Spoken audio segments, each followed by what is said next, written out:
Hi everyone, today we're going to be talking about stated versus unstated goals. But before we get started on that, I want to review a little bit about Unit 2 assessment.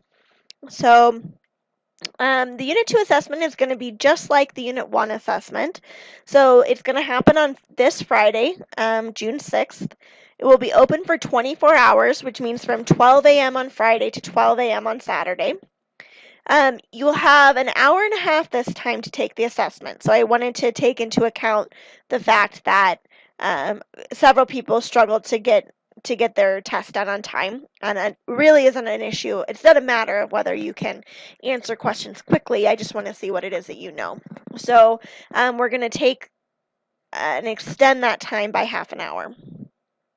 Also, make sure that you read and answer all parts of the questions. If you didn't do as well as you wanted to on the last test, a lot of times it was because you didn't really answer all parts of the questions or because you didn't provide sufficient detail in your answers.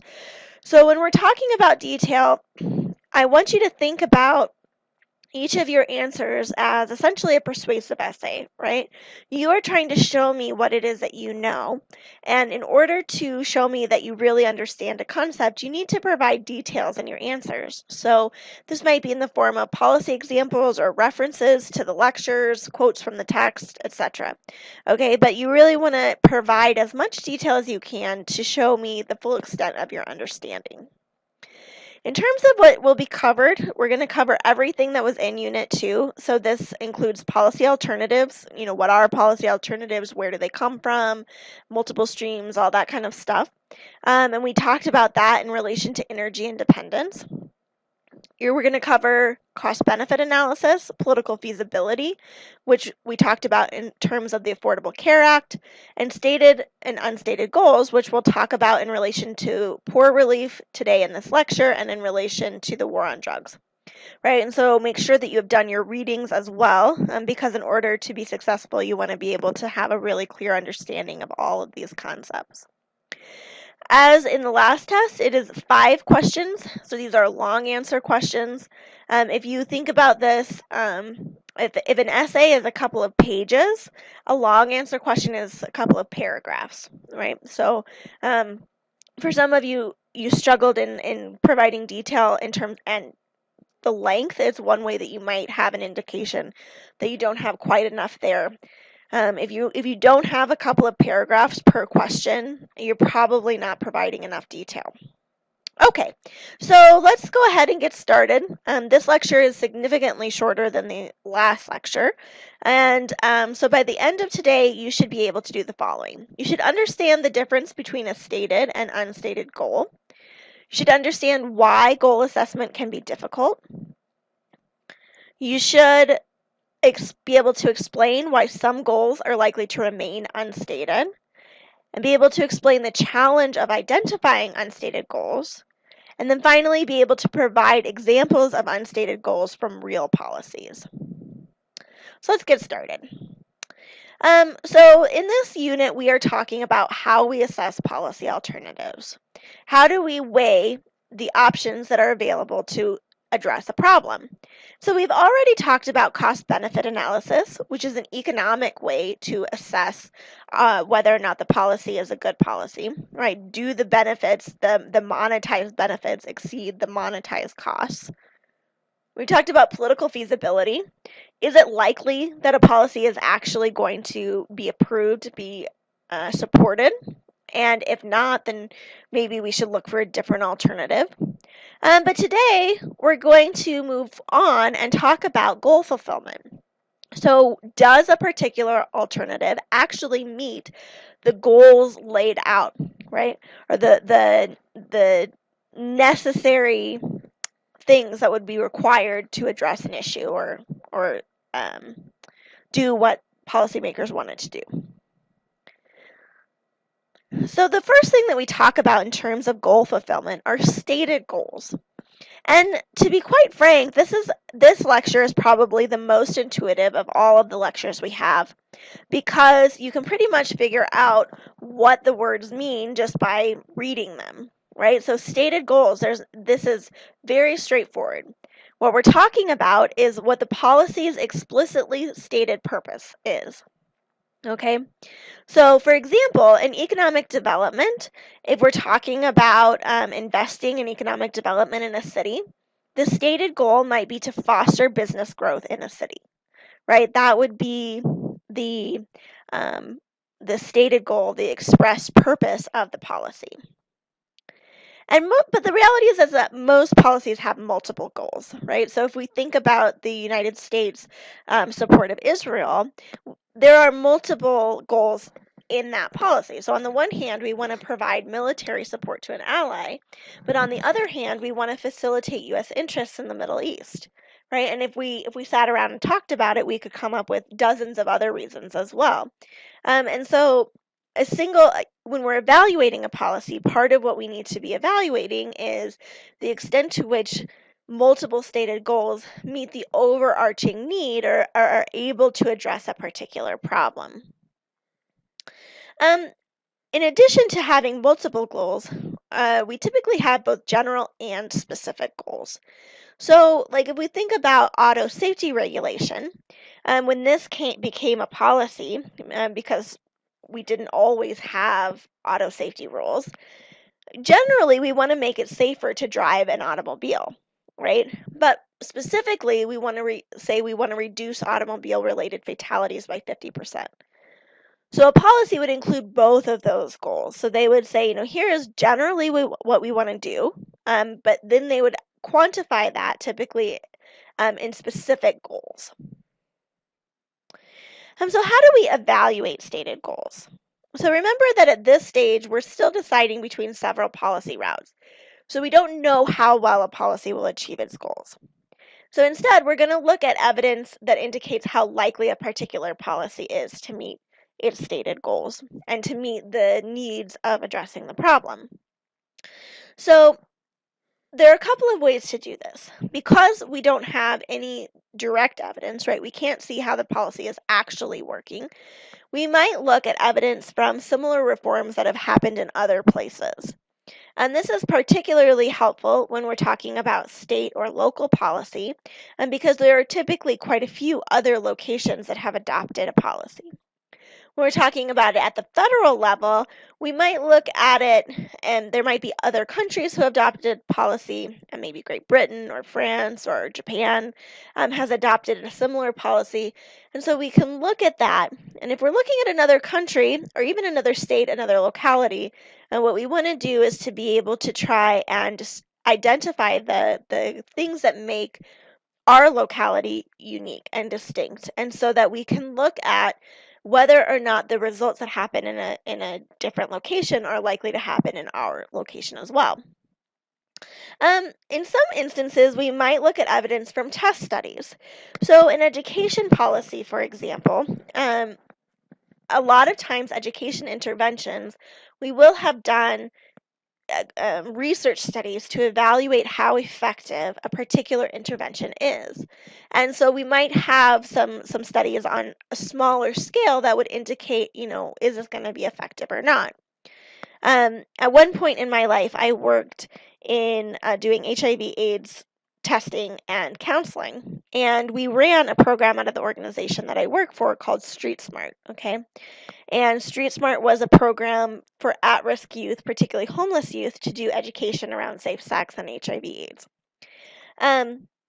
The important part about this as it relates to what we're talking about now is that before Street Smart was ever adopted, so this is a program and a policy adopted by the Center for Disease Control, before that was ever adopted, they did extensive research, extensive testing on smaller groups to identify what works and doesn't work. And so this is what we often call evidence-based intervention, right? Where we're looking first to see what is the evidence about whether something is going to work or not. So in some cases, we will have test studies that will give us some indication of whether or not the policy is likely to meet its stated goals and what is necessary to address the problem. In cases where we're talking about specific technologies or specific mechanisms, we might be looking at analyses of the effectiveness of those technologies. So, for example, if we're talking about a new military strategy that relies upon um, new fighter jets, right? And we're going to make a policy about how we respond to a particular type of conflict. Well, we need to have some understanding of how likely it is that the technology we're relying on is going to work as we expect it to, right? So we would want to look at any tests or any analyses that have been done about the effectiveness of that technology. And then in addition, we can evaluate past efforts to reach a particular goal. And so in most cases, policy is dealing with issues that are not new, right? These are, if we're talking about poverty, there have been many efforts to address poverty. If we're talking about road safety beyond, when we first began having cars, there have been many efforts to promote uh, vehicular safety on our roads. Any number of policies, right? There are going to have been multiple efforts. And so we can look at what's already been done, see what worked and what didn't work, what was able to reach the goals of our existing policy and not, to get some understanding of what is likely to work in the future. And so in the case of the Affordable Care Act that we just looked at, part of what you can do in looking at Clinton's failed health initiative is to be able to evaluate what worked and didn't work in getting the law passed. But if it had been passed, we could look at what worked and didn't work in actually meeting the goal of providing health care, right? And finally, we can include components from our cost-benefit analysis and political feasibility, because there are quite a few instances where you might have a policy that could really meet its stated goals, save for the fact that it isn't politically feasible, or save for the fact that the cost is exorbitant, right? So it might be great that you have this policy that could really meet its goals if it's carried out, but if the cost is too high, or if the benefits are not sufficient enough to make it worthwhile for someone to do it, then you're not likely to have a policy that in the end will be able to meet its goals. So we need to incorporate those sorts of things in evaluating our stated goals. So our reading on goals talked about poor relief. And so if we think about poor relief and the stated goals, there are a couple of things. So first and foremost, our goals in poor relief are to reduce poverty on a systemic level, a community level. But we also want to improve the living conditions of specific poor people. We want to prevent people from becoming destitute, right? So this child in the picture, we would perhaps consider to be destitute. We don't want this. We don't want children begging on the street. This is an important part of what we say when we provide welfare, or we provide shelter, we provide low-income housing, all these sorts of things that are used to help relieve the burdens of poverty, right? We don't want people to be destitute. It's not good for society. It's not good for those individuals. Um, in addition, we have the goal of breaking dependence on assistance. So we don't just want to give the man food. We want to teach him how to fish, right? We want to give people the skills that are required for them to maintain their own lives without assistance. So that's one of our stated goals in terms of our poor relief.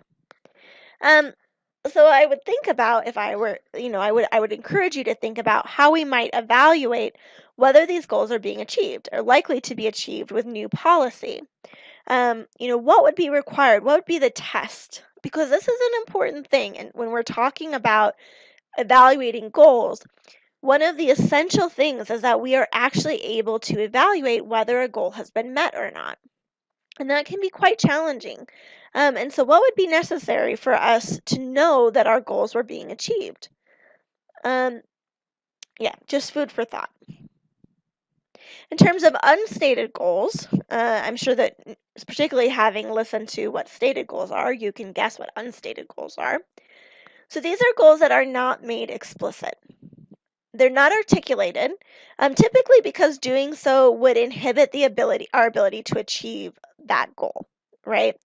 And so the reason for that is that oftentimes unstated goals are meant to reinforce existing power and or financial structures, induce a behavior, or control a group of people.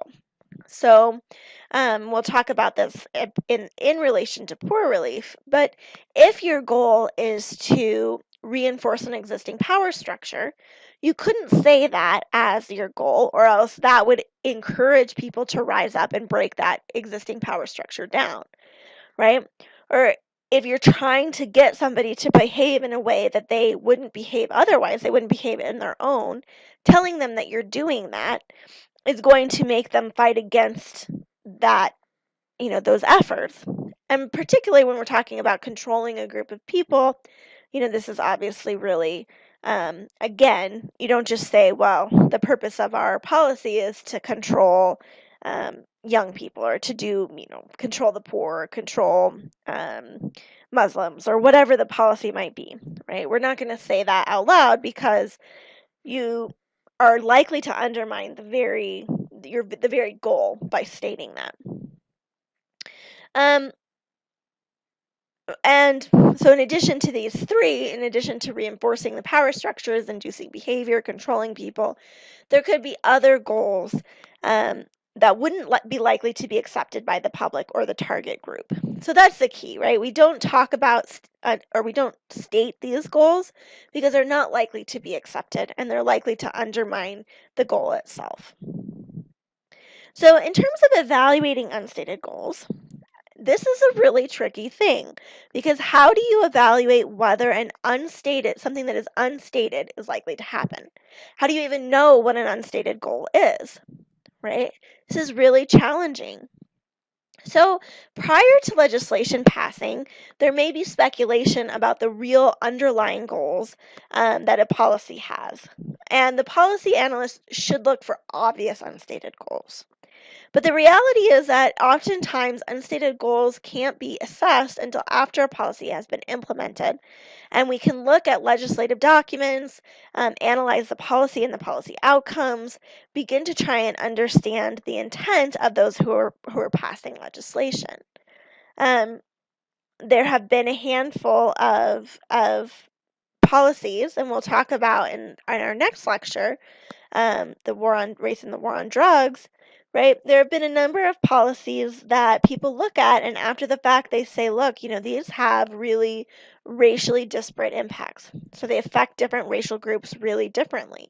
And people look back and they look at the history surrounding the development of those policies, and they look at who was involved, and they look at what the underlying motivations were, and they speculate about they speculate, or they argue that the outcomes that happen, these disparate impacts on racial groups, even though that wasn't stated in the policy was race neutral, that was one of the underlying goals. Okay, and so it can be really, really challenging to evaluate unstated goals. Now, as you're listening to this, you might say, well, how are unstated goals different than conspiracy theories, right? So if we're talking about unstated goals, and basically we're just speculating about what essentially the policymakers' ulterior motives might be, how is this different than a conspiracy theory? And the answer is that it depends a lot on your own perspective. And so we'll go over a couple of different examples from both the right and the left, where one side would say these are unstated goals, and the other side would be likely to say this is a conspiracy theory.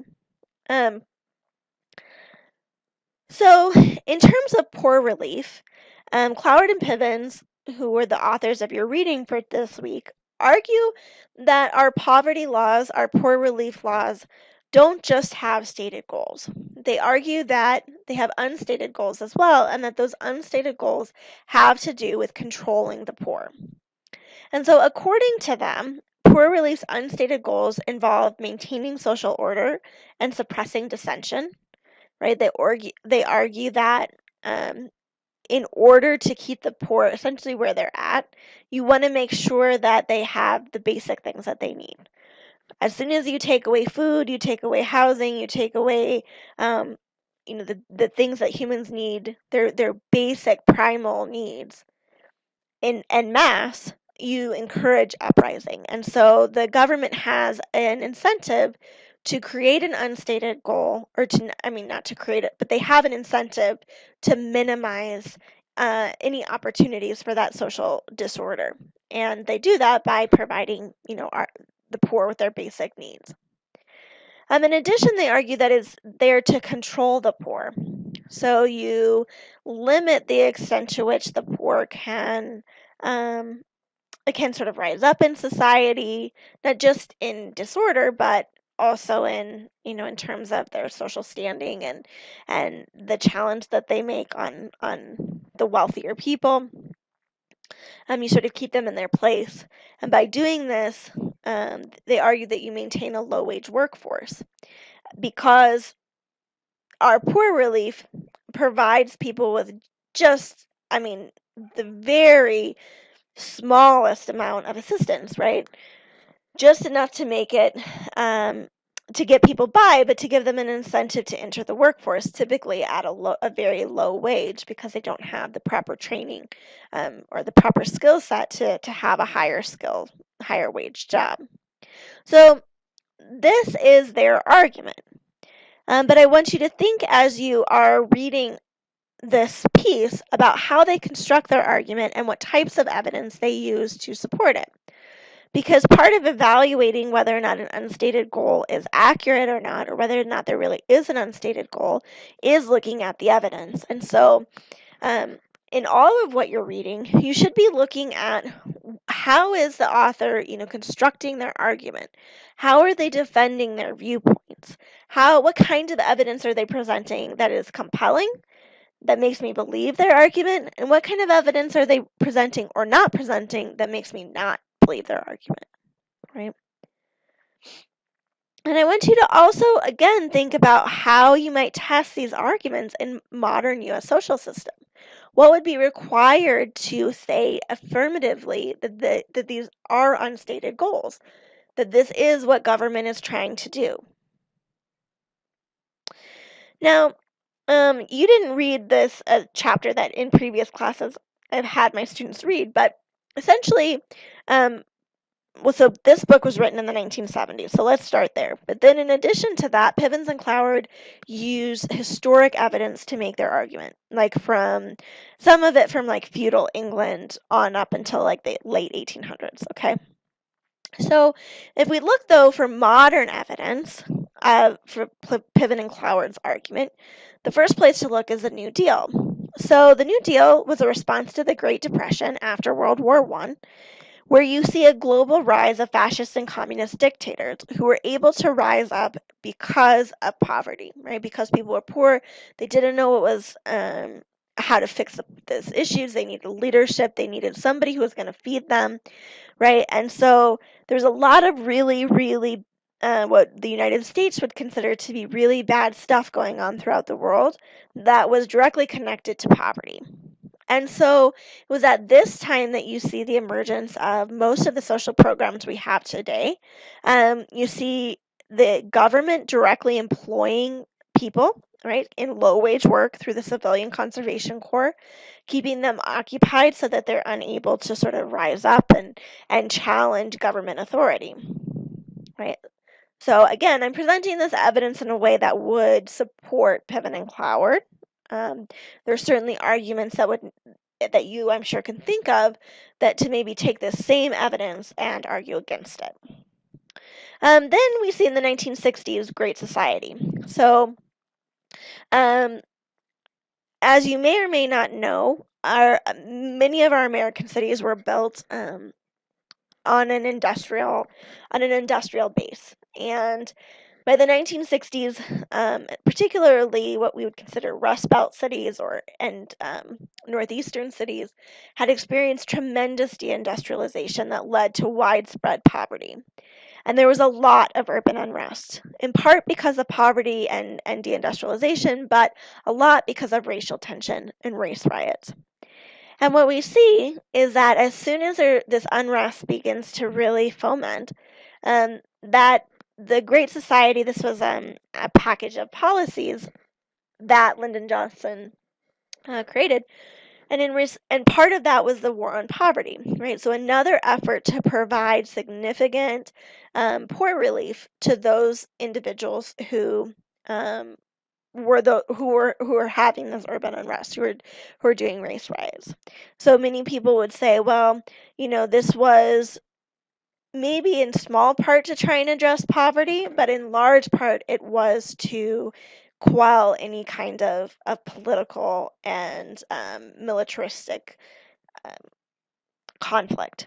And they point particularly to the fact that the war on poverty tried to give really sort of symbolic political power to low-income communities, where they got them involved just enough to make them feel like they were involved, maybe not enough to make a real difference. Um, okay, so then we have the Great Recession under George W. Bush and Barack Obama. So we are all familiar. You have the economic collapse, record unemployment. Um, Technological modernization in many ways is creating more unemployment and a more drastic economic condition for those who are uneducated than deindustrialization did. There are many scholars who would say that technology is far more threatening than deindustrialization when it comes to jobs and it comes to particularly employment for people who don't have a college education. And we see a lot of global political unrest, right? So we had tremendous uprisings in the Middle East. We have protests in Greece and Cyprus and countries that had to receive bailouts and proceeded to have fiscal austerity. Um, in our local conditions, you see, a very at one time a fairly substantial protest movement, the Occupy movement. This is this notion of the 99% who are angry and trying to organize against corporate power. And, in many ways, they were sort of physically well organized, but didn't have great understanding of what they were asking for, right? So they didn't actually make a lot of traction, but you still see unrest at the local level. And in response, we have had a variety of efforts. So, for example, we have extended unemployment insurance to make sure that people um, can continue to support themselves. We've expanded food stamps. We have done a variety of things to try and help sort of Main Street, not nearly as much monetarily as we did to help bail out the banks and so forth. But according to um, Pibbins and Cloward, part of the reason that we would provide that type of poor relief is to make sure that the Occupy movement didn't turn into some kind of a militaristic protest, right? That it stayed just, handfuls of younger people camping out in urban areas and didn't turn into militias with guns demanding some kind of change, right? So you can sort of take that as you will. The thing about unstated goals is that this is really up to interpretation.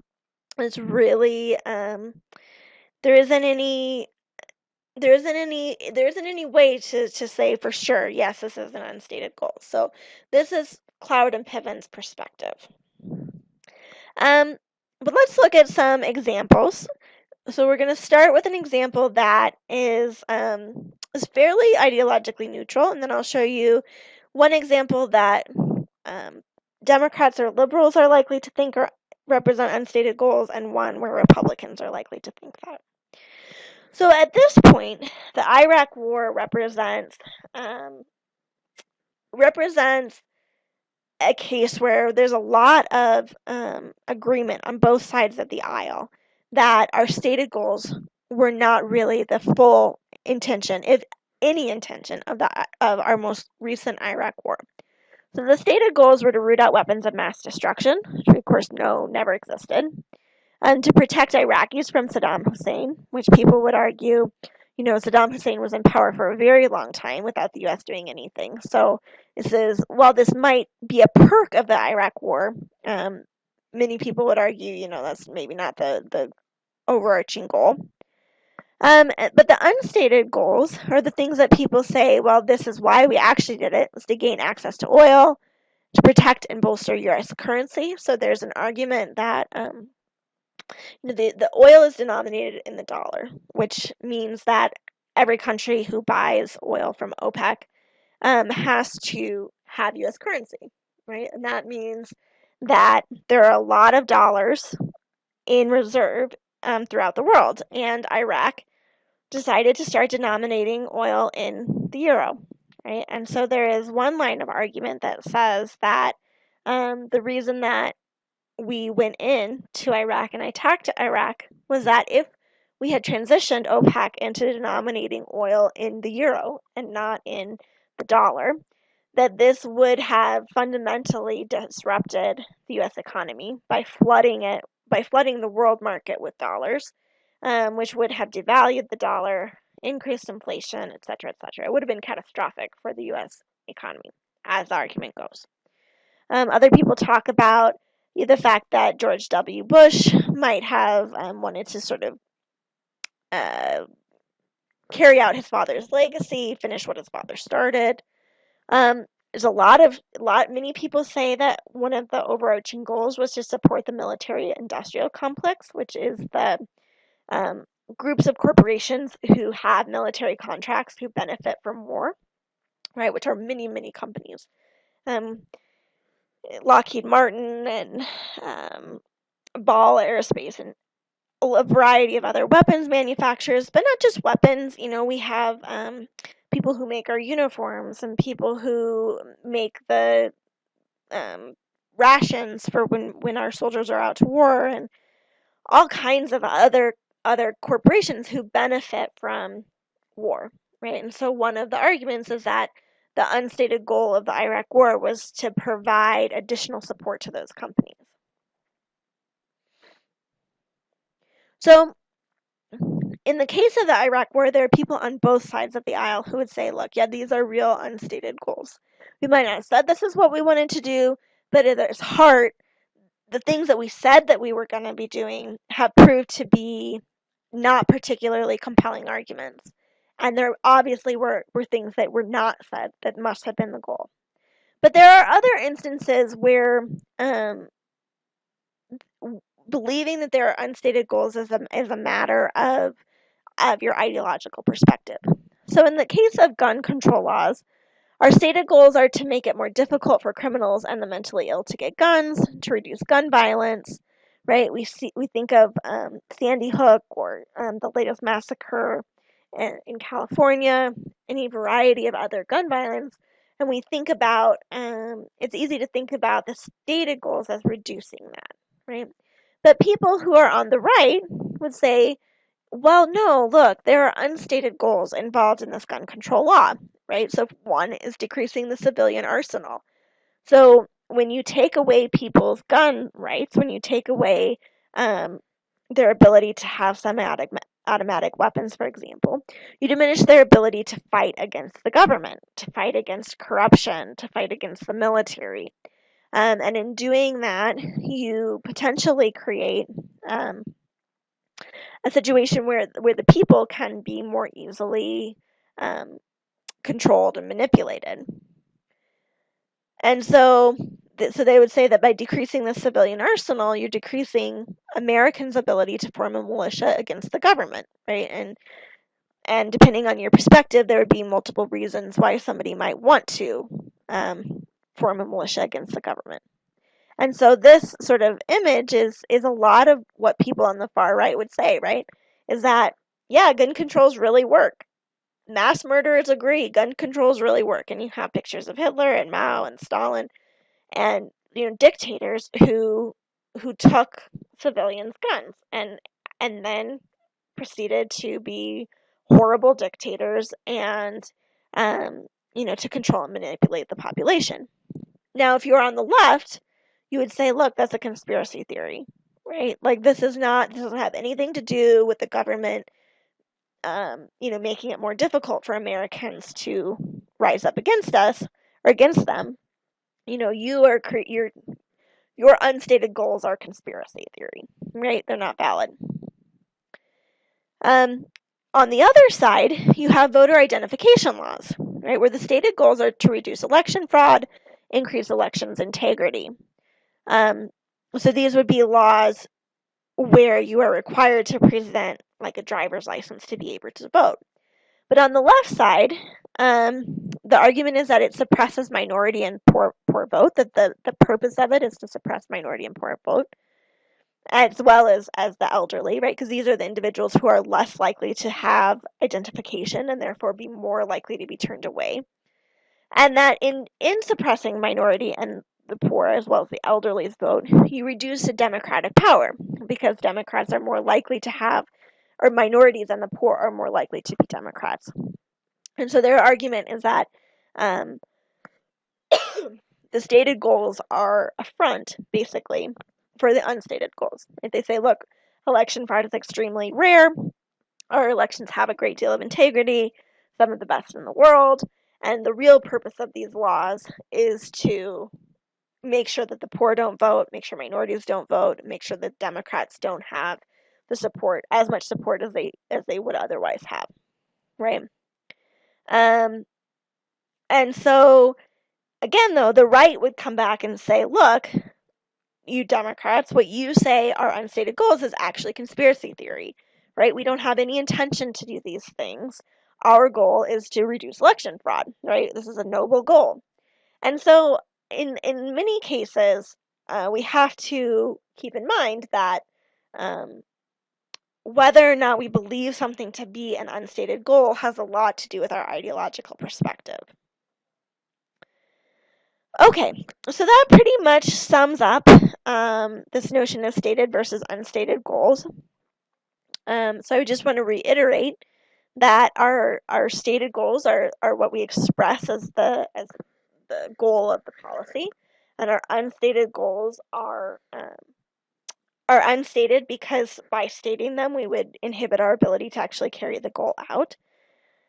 And that as policy analysts, we need to be able to assess whether a policy is likely to be able to carry out its stated goals, right? Whether it's going to be likely to be able to actually address the problem, for example. And also whether or not there might be unstated goals, ulterior motives, that would result in outcomes that would not be anticipated from just the stated goals, right? So this is an important part of assessing whether or not or which policy is the appropriate policy. We start by looking at, will the policy be expensive? Or maybe we even start with the goals. Will the policy meet its goals? Are the costs more than the benefits? Or are the benefits outweighing the costs? Is it politically feasible?